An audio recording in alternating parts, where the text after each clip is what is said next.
All right, everybody that is a new sales manager, this is the 2019-20 version of how to enter sales into eBusiness. So as you can see up here, you're going to log into hjebusiness.com.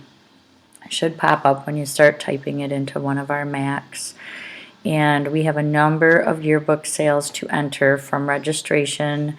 We have to be extremely careful and get it right. So double, triple checking all of our moves, verifying that the information is correct. If you're unsure about something, you ask. Do not assume.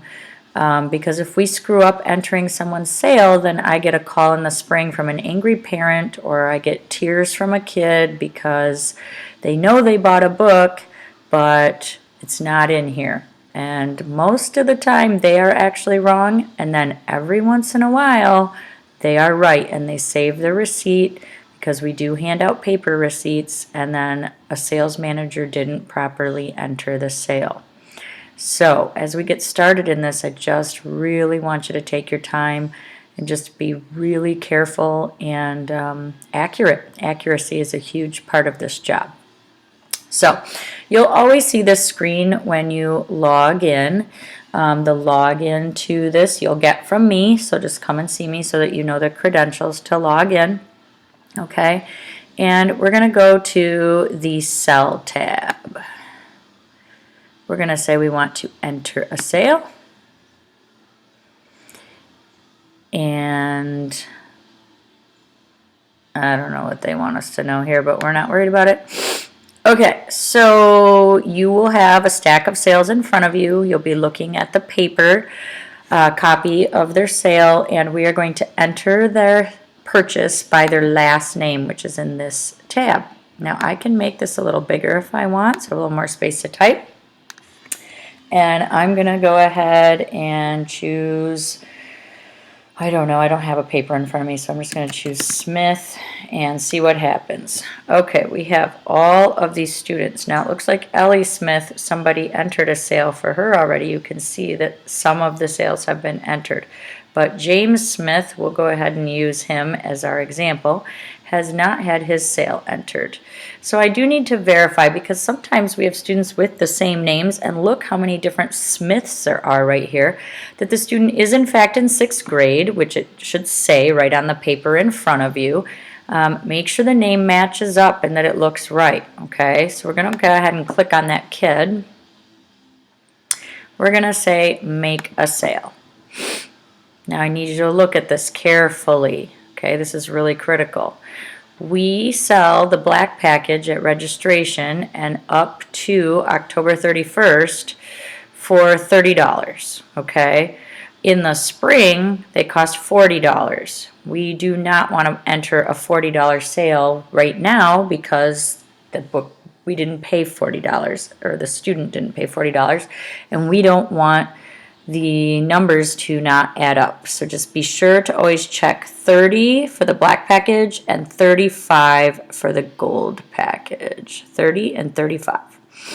All right, so they chose a black package. It was $30. This is the shopping cart. You guys have probably seen stuff like this when you buy things on Amazon or things like that. Okay.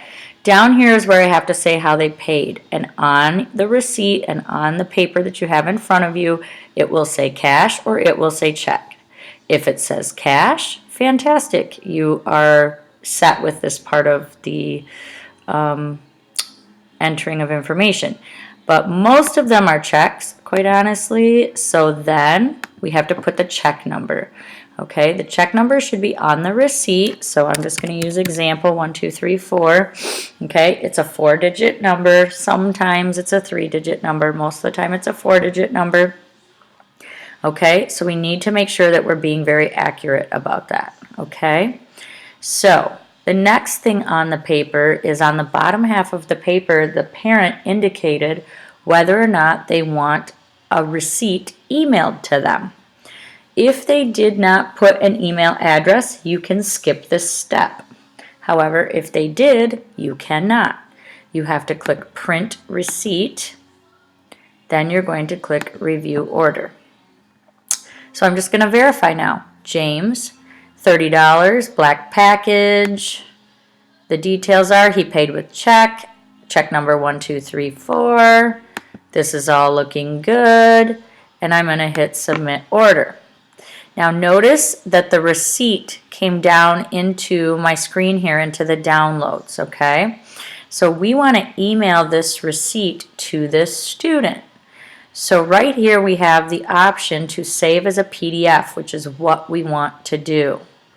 And you're going to create a folder on your desktop. Actually, I'm going to give you guys a flash drive to work off of for this. So you are going to have a flash drive that when you're entering sales, you're going to have in the Mac that you're working on. And there will be a folder called email receipts, okay, or something like that, all right? So we're going to go ahead and pretend that that's the case. Save PDF. I'm going to hit save. Up here, we're going to change the file name to the person's email address that they put on the bottom paper. So it's going to be James Mom 49 at gmail.com. Okay, so that's the exact email that they put on the paper in front of me. Okay, where am I going to save this? I'm going to save it on my flash drive, which you're going to see over here. Okay, I don't have one right now in here, so you're not seeing that, but you will see the number of your flash drive. If it's 6 or 5 or whatever. You'll make sure you choose the correct folder that will be labeled email receipts, and then you're going to hit save. Now I'll go back and I will check that folder, and so I have that folder right here. You'll look on your flash drive and look at, there's jamesmom49 at gmail.com. Later on, when we get done with entering all these sales, you guys are going to email these receipts out. So it's really important that we keep them and keep track of them. All right. So now let's back up a minute. I'm going to go back in here. I'm not editing the customer. I want to edit what he bought. So we're going to go back in here, and I want to get rid of this black package because this is just an example. But we're still in James Smith. Now I'm going to pretend James Smith bought a gold package book. So we're going to go to make sale, choose gold package. It's $35. The main difference here is that they have a nameplate that we have to verify what they want on their nameplate and make sure that we've spelled it accurately as they have it listed on the paper in front of you. So we still have our check, number 1234, our printed receipt, okay? But we are going to go into review order this time. We're going to hit this view details, I think.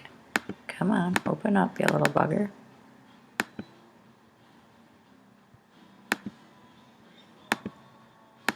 I guess it's saying that is just a minute. I got to figure out why we're not able to look at the gold package. Okay, do that again.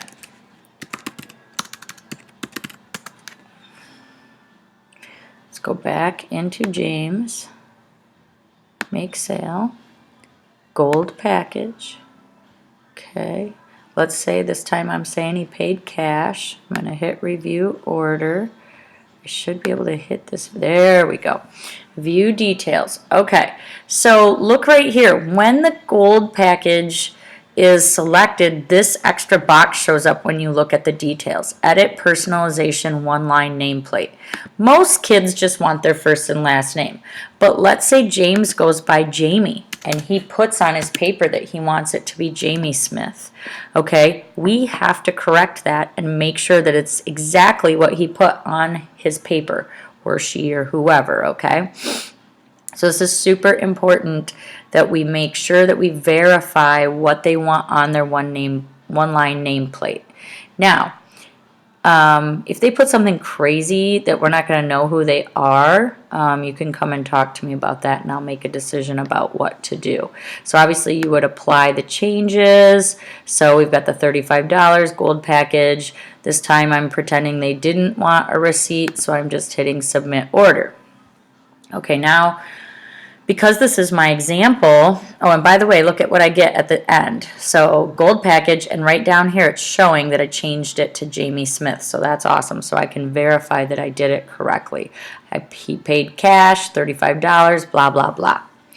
Okay, so let's say you make a mistake, okay, and you need to delete that sale so that it's not screwing things up. Like I just entered this, and this guy, I have no idea if he bought a book or not.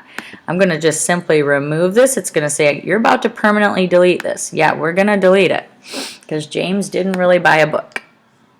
So sometimes I'll need you to double check if somebody did or didn't buy a book. And again, look at, we can tell that Lachlan Alshire did. I can open it up. He bought a black package, okay, blah, blah, blah. So that's another thing sometimes that you have to do, okay. One thing that's really interesting up here is that our goal would be to sell 600 books.